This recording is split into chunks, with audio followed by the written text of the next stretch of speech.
अस्सलाम वालेकुम दोस्तों, कैसे हैं सब लोग। उम्मीद है सब खुशबाश होंगे और ईद रेसिपीज़ इंजॉय कर रहे होंगे। मैं भी आपके लिए आज लेके आई हूँ बीफ शामी कबाब की रेसिपी। बहुत मज़े की बनती है, चले आइए देखते हैं।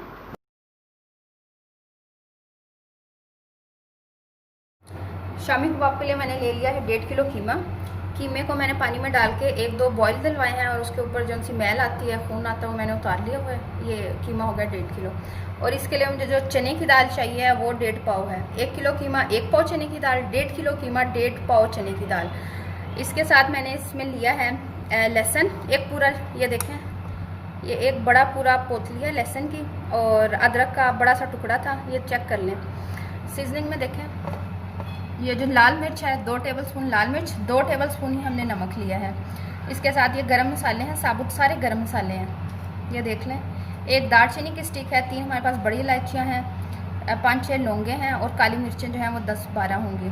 सूखा धनिया जो है वो भी 2 टेबलस्पून और गरम मसाला ये ज़ीरा भी 2 टेबलस्पून और जो हल्दी है वो हम लेंगे 1/2 टीस्पून। ठीक है, अब ये सारा कुछ हम डाल देंगे कुकर में। चेक करें, कुकर में देखिए हमने कीमा डाल दिया, लहसुन अदरक सारी सीजनिंग और ये गरम मसाले साबुत सारे हमने डाल दिया। और इसके साथ जो हमने ये दाल ली थी चने की, ये हमारी थी 1.5 पाव। ये हमने इसका पानी निकाल लेना है और 1.5 पाव चने की दाल इसमें डाल देनी है। पहले से भिगी हुई हो तो ज़्यादा बेहतर है। 1.5 किलो कीमा, 1.5 पाव चने की दाल और इसमें हम 1.5 गिलास के करीब पानी डाल देंगे क्योंकि दाल ने भी गलना है। चने की दाल ज़रा देर से गलती है। 1 और ये 1.5। इसको मिक्स करते हैं और देखते हैं, पानी हमें इतना ही चाहिए। इसको हमने किया मिक्स। पानी हम थोड़ा सा और डाल देंगे। पानी इतना हमने डालना है कि उसमें वो सूख जाए। इसको हम 2 गिलास कर लेंगे पानी को। दाल गलेगी, कीमा गलेगा तो पानी को ड्राई होना चाहिए, हमने इतना पानी डालना है। जो बिगनर्स हैं वो एक दफ़ा कुकर की सीटी खोल के देख लेंगे। कैसे? जैसे हम कुकर को ढक्कन लगाएंगे, सीटी चलेगी तो हमें इसको चलाना है तकरीबन 12 मिनट। तो जो बिगनर्स हैं वो क्या करेंगे, वो 10 मिनट में खोल के देख लेंगे कि पानी खुश्क तो नहीं हो गया, नीचे तो नहीं लग गया। ये 1.5 किलो का हिसाब है, मैंने 2 गिलास इसमें पानी के डाल दिए हैं। सीजनिंग डाल दी, गरम मसाले डाल दिए, लहसुन डाल दिया। अब इसको मैं लगा दूंगी वेट, ढक्कन बंद करूंगी और इसको वेट लगा दूंगी। वेट हमारी लगेगी तकरीबन 12 मिनट की। ठीक है, फिर आपसे मिलते हैं जब मैं इसका ढक्कन उतार दूंगी।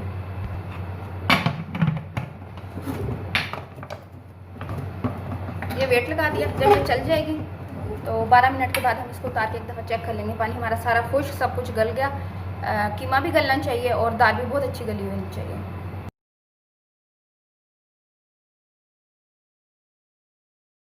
ये देखिए 12 मिनट के बाद मैंने चूल्हा बंद कर दिया था।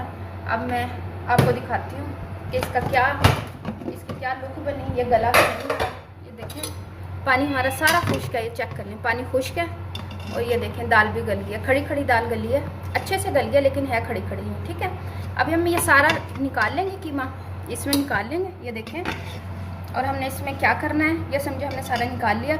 इसमें 2 मीडियम प्याज अब डालेंगे। इस टाइम पे 2 मीडियम प्याज, 1 टीस्पून हमारे पास दालचीनी और उसको हमने जो है वो पीस लिया अच्छे से। और हमारे पास ये 3 जो है वो सब्ज़ मिर्चें बारीक काट लिया। इसको अब हम सारे कीमे को इसमें देखें प्रोसेसर में डालेंगे, इसमें डाल देंगे। ये सारा कुछ डाल के इसको हम मिक्स कर लेंगे, यानी कि इसको ग्राइंड कर लेंगे। ठीक है, ये देखें, ये इस टाइम पे ये डलेगा।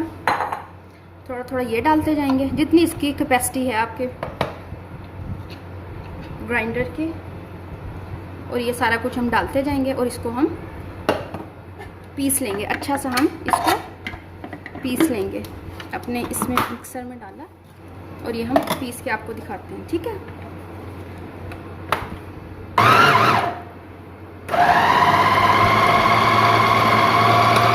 इसको हमने पीसते जाना है, जितना बैच डलते हैं करके अच्छे से।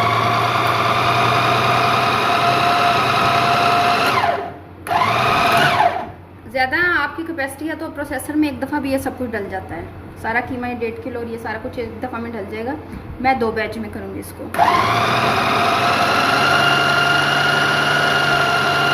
इस स्टेज पे हम इस पर 1 अंडा डाल देंगे। अभी 1 डालेंगे, फिर हम चेक करेंगे, अगर हमें और ज़रूरत हुई तो हम 1 और ऐड कर देंगे। अंडा भी इसी स्टेज पे हम डाल देंगे और प्रोसेसर में डाल के अब आप इसको सारे को कर लें अच्छा सा मिक्स सा, यानी पीसा जाएगा। ये देखें प्रोसेसर से हमने सारा कीमा और ये दाल निकाल लिया। अब इस स्टेज पे हमने क्या करना है, इसमें ये देखें 3 नींबू हैं, ये हमने इसमें स्क्वीज़ कर लेने हैं, निचोड़ लेने हैं। 3 नींबू निचोड़े और फिर इसके कबाब बनाएं और इसको फ्राई करें। मुझे ये थोड़ा सा हार्ड सा लग रहा था, सख्त सख्त सा, यानी एक जान नहीं हो रहा था, तो मैंने इसमें 1 अंडा और मिक्स कर लिया, यानी टोटल इसमें 2 अंडे डल गए हैं। ये तीनों हमने लेमन स्क्वीज़ कर लिया, इसको मिक्स किया, कबाब बनाऊँगी और शैलो फ्राई इसको हम कर लेंगे। अब बारी आ गई है इसके कबाब बनाने की।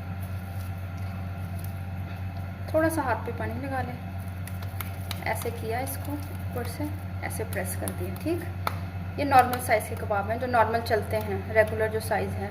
बड़े बनाना चाहें बड़े बना लें, पर इससे छोटे नहीं। ये देखें, ये मीडियम साइज़ है। ऐसे हमने बना लिया, हाथ को पानी लगाया थोड़ा सा, ऐसे किया, ऐसे ऐसे कर लें, ऐसे। ठीक, और ये आपके बन गए कबाब। इसको हम करेंगे शैलो फ्राई करते हुए मैं आपको दिखा देती हूँ। ये अब मैं डालते हुए दिखा रही हूँ आपको। ऐसे डाल देना ज़रा से ऑयल में, बहुत ज़्यादा ऑयल नहीं है ना, थोड़ा सा चूल्हा तेज़, ऑयल तेज़ गरम, सब कुछ पका हुआ है। जब बस अब ये सिर्फ फ्राई होगा, सही है। ये अब फ्राई होगा, जितनी कैपेसिटी है डाल दें, बहुत ज़्यादा ना डालें, टूटने का ख़तरा होता है। ऑयल का जो अपना टेम्परेचर है वो कम हो जाता है, फिर टूटने का ख़तरा बहुत ज़्यादा होता है। ऊपर हमने अंडा नहीं लगाया, क्योंकि अंडा हमने अंदर मिक्स किया हुआ है, 2 अंडे हमने इसमें मिक्स कर दिए थे। इसकी ज़रा सी आप जगह बनाएंगे, यहाँ डाल देंगे, इनको होने देंगे। थोड़ी देर में पलट के देख लीजिएगा। अब इनको पलटना नहीं है, ऐसे हिलाने की कोशिश कर लें, लेकिन चम्मच नहीं हिलाना। ठीक है, 1 मिनट के बाद हम इसको पलट रहे हैं। देखें पलट के इसकी लुक ये ऐसे हो जाएगी। फाइनल लुक चेक कीजिएगा इसके बाद। अब आप इसकी, अब हम इसको निकाल लेते हैं। ये देखें इसकी लुक इस तरह होगी। बाकी भी डालते हैं इसी तरह, बाकी हम सारे इसको फ्राई कर लेंगे बस। ये देखें इसकी फाइनल लुक शामी कबाब की, कितने मज़े के लग रहे हैं। रेसिपी ज़रूर ट्राई करें, मुझे ज़रूर बताइएगा कैसी लगी। मेरे चैनल को सब्सक्राइब करें, लाइक करें। अपना बहुत सा ख्याल रखें। अल्लाह हाफिज़।